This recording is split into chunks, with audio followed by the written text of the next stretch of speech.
Good afternoon, and welcome to our second reading for Hatchet by Gary Paulson.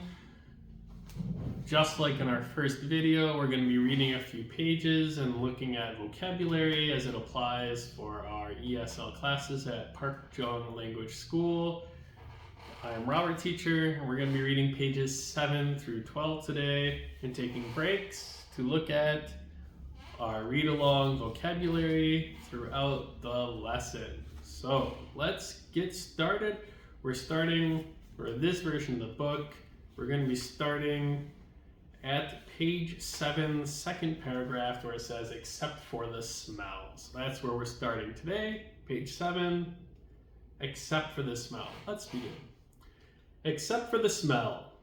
Now there was a constant odor, and Brian took another look at the pilot, found him rubbing the shoulder and down the arm now.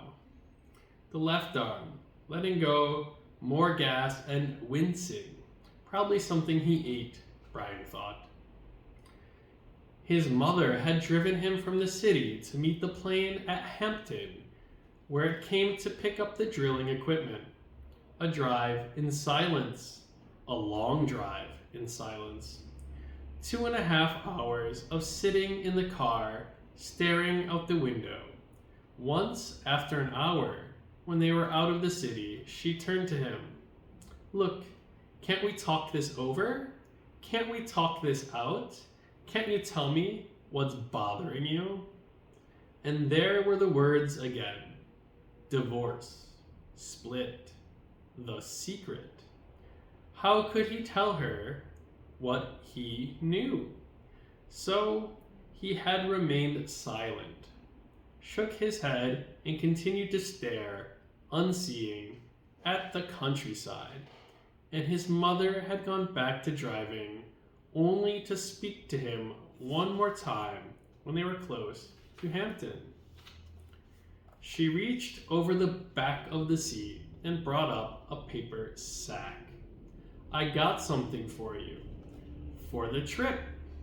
Brian took the sack and opened the top.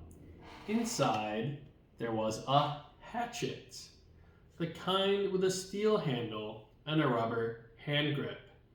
The head was in a stout leather case that had a brass riveted belt loop.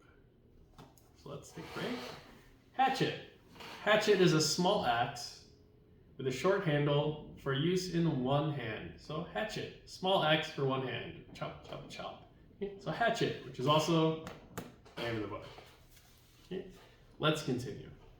It goes on your belt. His mother spoke now without looking at him. There were some farm trucks on the roads now, and she had to weave through them and watch traffic. The man at the store said you could use it, you know, in the woods with your father.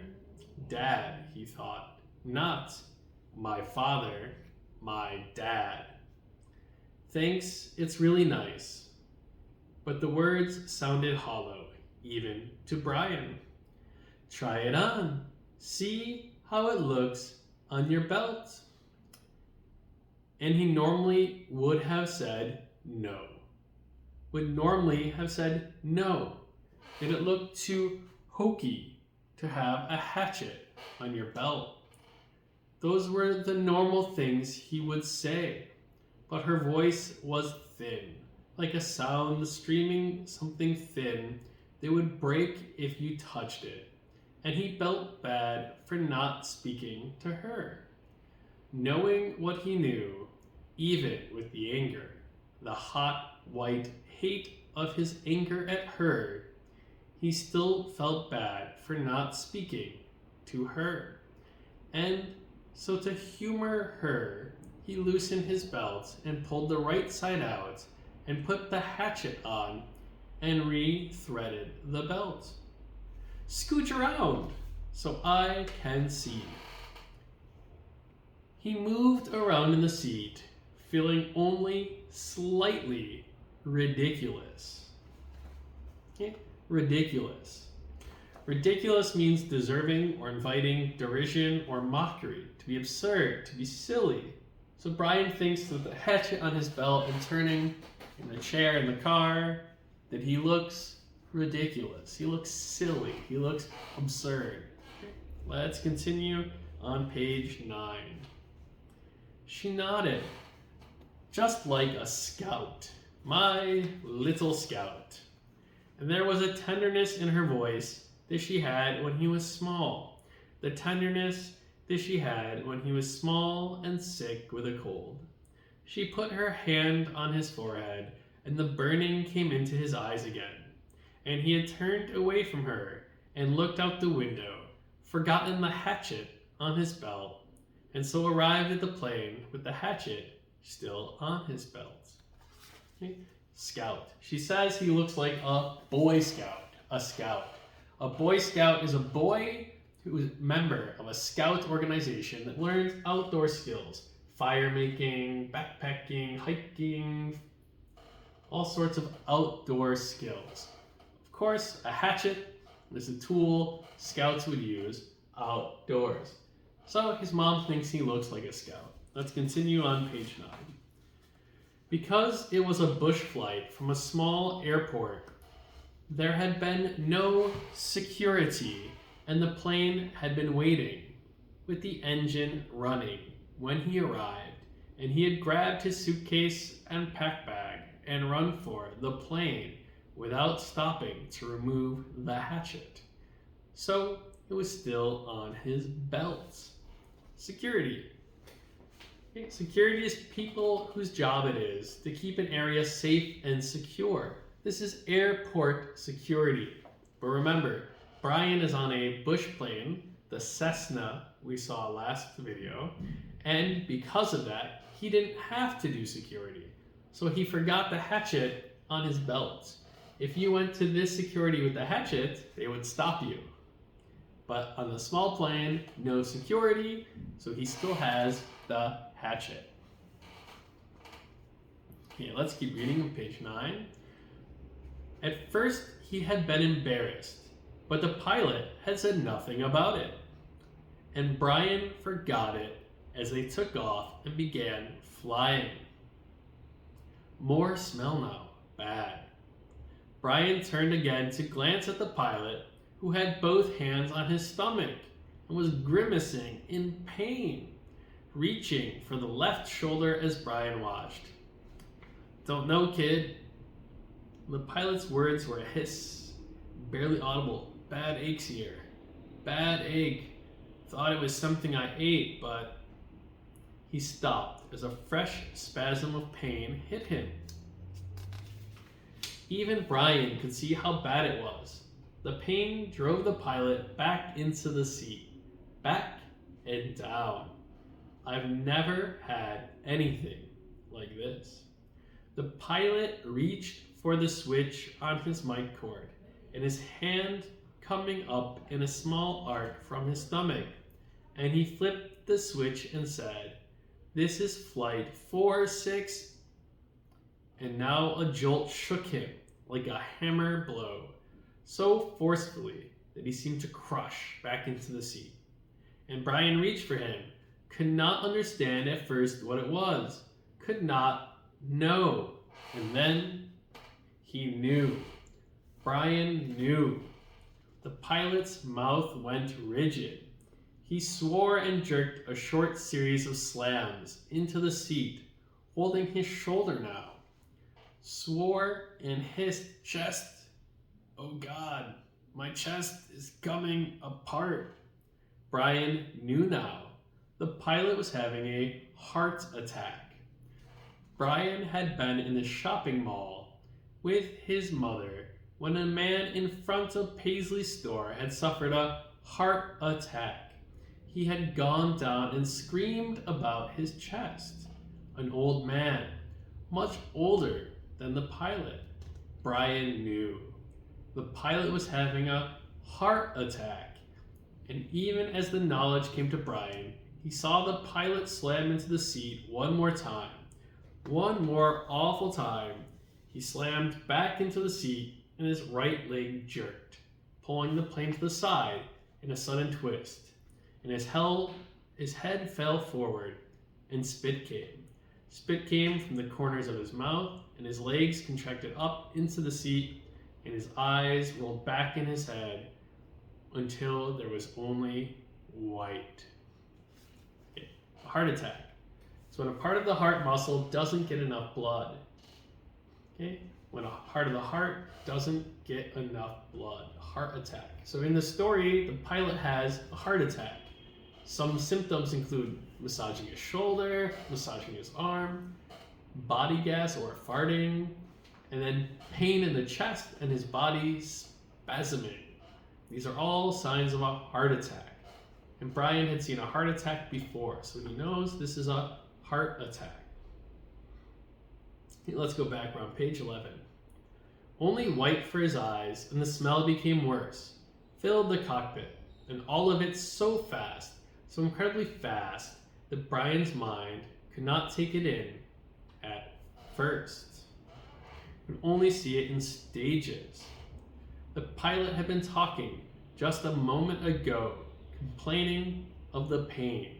He had been talking. Then the jolts had come. The jolts that took the pilot back had come. And now Brian sat there with a strange feeling of silence and the thrumming of the engine. A strange feeling of silence and being alone. Brian was stopped. He was stopped. Inside, he was stopped. He could not think past what he saw, what he felt. All was stopped.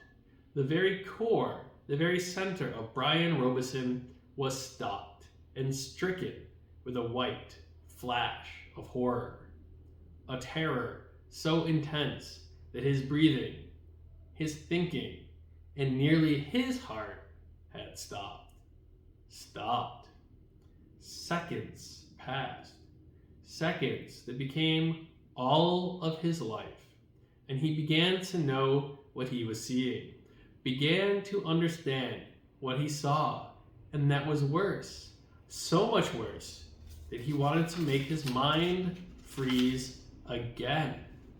He was sitting in a bush plane, roaring 7,000 feet above the northern wilderness with a pilot who had suffered a massive heart attack and who was neither dead or in something close to a coma. Wilderness. This is uncultivated, uninhabited, inhospitable land. Okay? This is a region of land where people do not live. The wilderness. People don't live here. Okay? So wilderness. Let's continue, page 12. He was alone. In the roaring plane with no pilot, he was alone. Alone. Okay?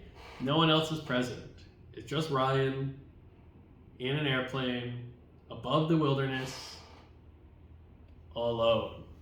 Okay? So let's review the vocabulary one more time. Okay? We have hatchet, the small axe with a short handle for use in one hand. We have ridiculous, ridiculous, deserving or inviting derision or mockery, absurd, silly. We have scout, scout, or Boy Scout, a boy member of a scout organization that learns outdoor skills. Security, security, people whose job it is to keep an area safe and secure. Heart attack, when a part of the heart muscle doesn't get enough blood. Wilderness, an uncultivated, uninhabited, and inhospitable region. And alone, having no one else present. Okay, so let's do Robert's recap for pages 7 to 12 for Hatchet by Gary Paulson. Before he got on the plane, Brian's mom gave him a hatchet to use in the woods in Canada, and he attached it to his belt loop. So Brian has a hatchet on his belt loop. Brian has some unpleasant memories about talking to his mom. He's angry at her about a secret. Secret was one of our vocab last time. Brian knows something about his mom and the divorce, some secret that makes him worried and unhappy. When they talked about the past memory talking to his mom, more than 2 hours of driving, they only spoke 2 times, very shortly. So whatever the secret is, Brian is worried and does not want to talk to his mom, and said he was angry at his mom and that he hated his mom because of the secret. Okay, all of a sudden, the pilot starts to feel pain through his body. His shoulder, his arm, his chest. He's making body gas or farting a lot and has pain. Brian realizes the pilot is having a heart attack since his heart stopped beating and he stopped moving. Okay? So Brian is alone in this plane after the pilot has a heart attack. And Brian's brain is stopped. He can't make any choices or move. He's not breathing, he's not acting, he's stopped. He's frozen. Sometimes in English we call this a brain fart. Brain fart. You forget something. You stopped. You are having a brain fart. You are stopped. You can't do anything. Okay? So that is everything for pages 7 to 12 and some vocabulary for Hatchet by Brian Paulson.